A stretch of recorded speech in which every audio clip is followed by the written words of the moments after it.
जयराम जी की। आज दिनांक 17 जुलाई स्वामी लीलाशाह वाणी में आपका स्वागत है। आज का विषय है अहंकार न करो। स्वामी लीलाशाह महाराज ने फरमाया है कि भगवान के नाम जपने से मंगल होता है, क्योंकि भगवान मंगल स्वरूप है। भगवान की कृपा हम पर हो, इस प्रकार कई कहते हैं। यदि भगवान की कृपा चाहते हो तो अहंकार छोड़ दो। जयराम जी की। तुम सौंदर्य पर अभिमान न करो, क्योंकि तुमसे बढ़कर कई सुंदर है।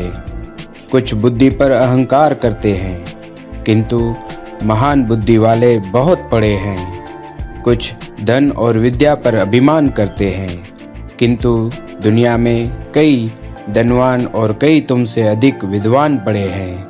जयराम जी की।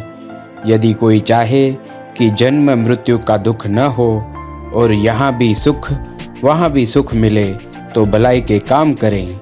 जयराम जी की।